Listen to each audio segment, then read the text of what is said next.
Let's go into the reading. The bottom left-hand card for the base of your spine for sourcing and urgings is the Death card. You're going through a transformation, or you're starting a transformation. You're going to start culling things, particularly old beliefs that are no longer serving you. Change is your friend. Don't make it your enemy, because if it is, and you resist change, there'll be loss. Things now are happening for a reason, so allow it to flow freely and easily. Fate leads the willing and drags the unwilling, because once death gets a hold of you, this transformation is going to happen regardless. And the great thing about this is the Death card is ruled by Scorpio and Mars and Pluto. This is your card. It's saying, hey, the sun is going to start shining on you. Death is a beacon to conclusions. And now you're the phoenix rising from the egg-shaped ball of myrrh that combusted into flames, and the bird is in rebirth. And this is what's happening. It's a transit to a new chapter in your life. It's cathartic. And here you'll see in the center card is the Fool, and he'll be freed by death's transformation. And the clarification card for death is the Wheel of Fortune. I think Scorpios thought they would never see that card again in their future. Oh my goodness. This old paths traveled lead to new forks in the road, new discoveries. The balance of life is changing, unveiling revolutionary prospects for you. But these all require transformations, adjustments, and the wisdom to ride the positive flow. Evil in the past can transmute into good fortune in the future. This is disorder making way for order. Change is at hand that dramatically sways from the status quo. And the one thing you have to do is let go of the past. The present is already the future, and the past is always present in our lives, but we can't let the past haunt us. The fate of the Wheel of Fortune is out of your hands, just like the transformation for death. This is happening. The fates of fortune are on your side, and the wheel is on the upswing for you. The main card above for your pelvic or sacrum is the Two of Pentacles. This is a card about decision, partnership, and balance. And it's only a natural progression for you to start making decisions now that you're going into a transformation. As I said, new things are coming, new discoveries, you're adjusting. And now you have to start making some good decisions. This is no time to drop the balls while they're in the air. And the clarification card is the Three of Wands. What an excellent card for next to a decision card. The Three of Wands is movement. You've made some decisions, and now the wheels are going around, and plans that you've made are becoming a reality. And for your spiritual awakening and your personal growth category, this is wonderful. The card for your solar plexus, for your sensing and feeling, it's the Six of Pentacles. It's a card of alms, giving to the poor, feeding the hungry. But here I'm kind of sensing it's something a little different, and it's on a cosmic level. It's more like the universe is finally being charitable to you, and the tides are turning in your favor. And this is being reinforced by all of the precursor cards that I just discussed, and also with the clarification card, the Sun. It's a new day dawning. It's offering clarity, understanding, fulfillment. Suddenly things are in focus. The lifeline rays of the sun are warming you. It's like a purification. This is an illumination of spiritual enlightenment. And illumination in Latin means spiritual enlightenment. But here simplicity comes into play. It boils down to freedom of complexities, honesty, sincerity, unpretentiousness with an indescribable feeling of wholeness of your being. The sun's not only shining on you, with enlightenment now, and knowing that you should act with simplicity, it's shining in you. The center card for your heart, or the heart of the situation, you receive the Fool. This is like pushing a reset button. It's time to reset everything. All the bad things are gone, and you're now on a new self-discovery of enlightenment and wisdom. You are spiritus, the breath of life. That's what the Fool is. He's willing to go on a new traverse and discover new things and do some self-discovery at the same time. And the clarification card is the Queen of Cups. Regardless of male or female, this is you again, Scorpio. Cups, emotions. The deep water, which is either tranquil or turbulent. But here she's looking into a cup with the cover over it. And it's saying, use your intuition. Allow it to guide you. On the bottom right for throat, for communicating and teachings, receive the King of Swords. This man is a minor arcana card of the Emperor. He uses words and has judgment. He controls his kingdom, like the Emperor controls his empire.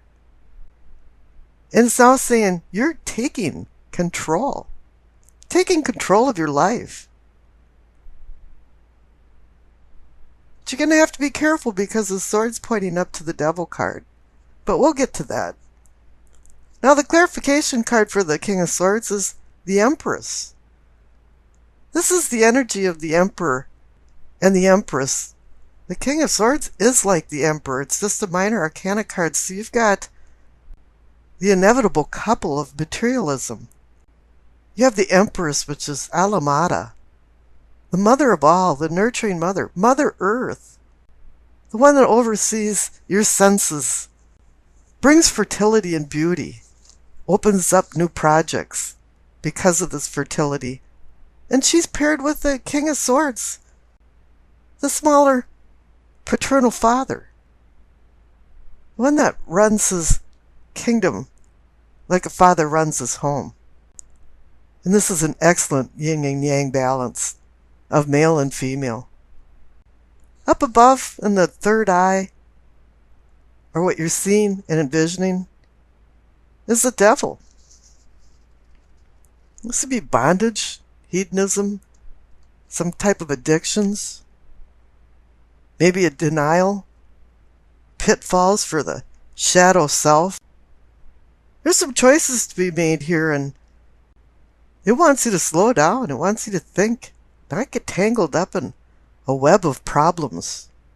You're finally feeling some freedom and opportunities. And the clarification card is the Knight of Pentacles. I like this guy. He trots along real slowly, and typically he accumulates things as he goes along so that in reality he becomes very wealthy. And here this card is saying to slow down. Don't let the devil get a grip on you. Face your fears and overcome them. Now up above, the crown for knowing and understanding is the High Priestess.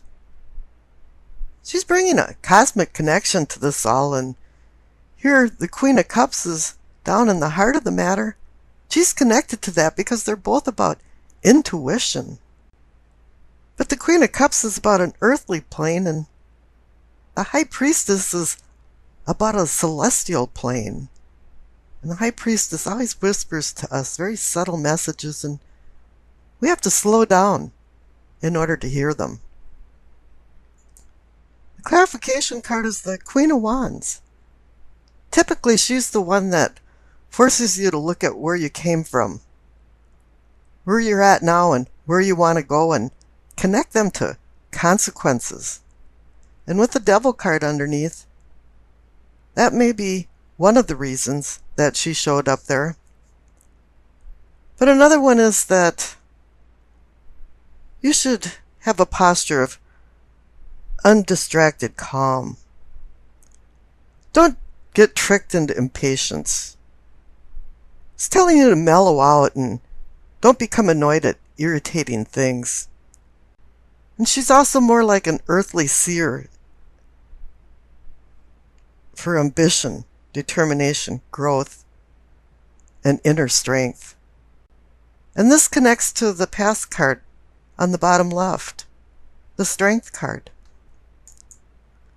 I usually think of this as taming of the beast and identifying the beast within other people, but I'm kind of looking at it differently, that you were more taming the adversities of the cosmos and the universe and what the cosmos and the universe handed to you. You have now mastered many of your challenges that you felt like might have mastered you in the past, but no longer. You have spiritual, mental, and physical strength. And the Future card on the right is the Ace of Cups. How wonderful. Cups, Scorpio, given a new beginning. Just like the Death card for transformation in the Wheel of Fortune. There's a bud of new beginnings struggling to bloom. This is only a promise, but you have to stay away from the devil. Make some good decisions. Continue with the strength. Continue with the sun shining on you and in you, and listening to the High Priestess. And you'll find deeper and more fulfilling emotional love. Love for your significant other, love for family, and love for friends. Okay, the Enduring Virtue card is patience. Now is the time to learn, study, and gather information. Enjoy being a student, because in the future you will synthesize your knowledge into action. And then, as I said, you're transforming. You're not there yet, and plus you're just given the Ace of Cups as a promise. You're moving on. This is the new beginning.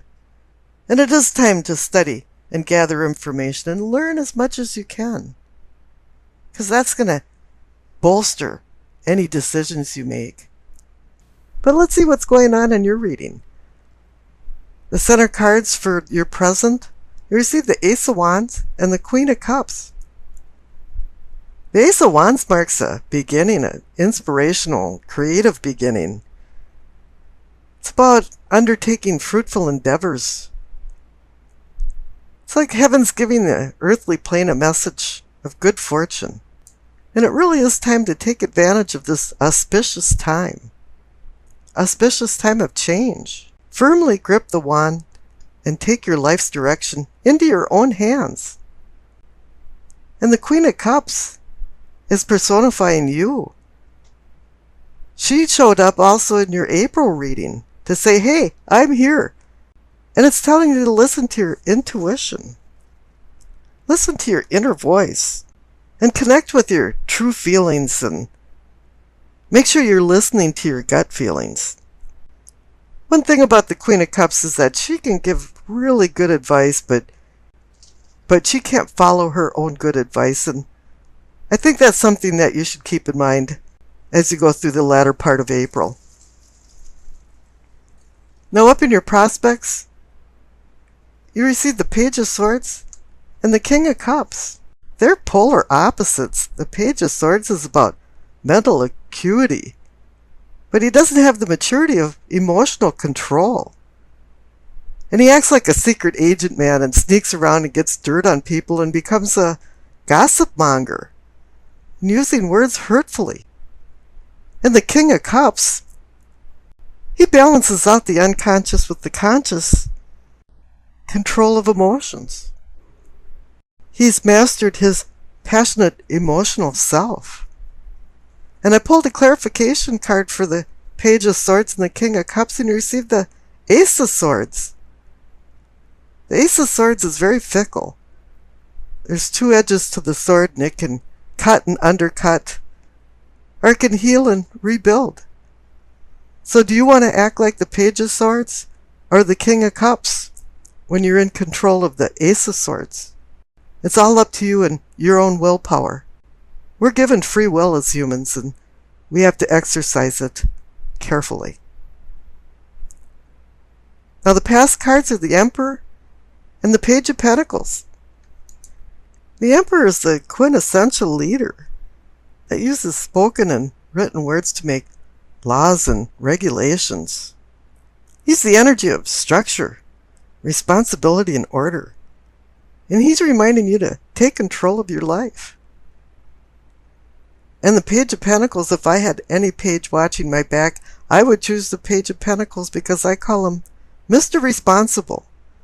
While the other pages are in college and dancing on tables at the party, the Page of Pentacles is at the table in the library reading, researching his goals in life. And it appears in the past you've taken responsibility for your life. Now down at problems, you receive the Six of Cups and the Star. The Six of Cups is about memories, childhood memories, and conjoined with the Star, it can be about maybe somebody from your past walking into your life, or having a guardian angel overseeing you, helping you through difficult things. So evidently something happened in your past that you need to heal from, because the Star also indicates hope and healing. It's a beacon that guides us to land our moorings safely into a harbor. I always like the analogy that Dante used the star to get out of the inferno, or what he considered hell. And up in the possibilities, or possibilities for prosperity, you receive the Two of Swords and the Chariot. Two to me means decision, partnership, balance. But here this woman has her arms crossed in front of her heart chakra. She has to make a decision about opposing forces, and it's a difficult decision. But her sword is pointing to the King of Cups, and she wants you to personify the king and have emotional control in your life. And this is reinforced by the clarification card, the Chariot. The Chariot's about discipline, strength, willpower, self-control. It appears you have to decide this Dr. Jekyll and Mr. Hyde thing, because either you can act like the Page of Swords and use words to cut and hurt, or you could be the King of Cups who has the emotional maturity to ground his life and move forward.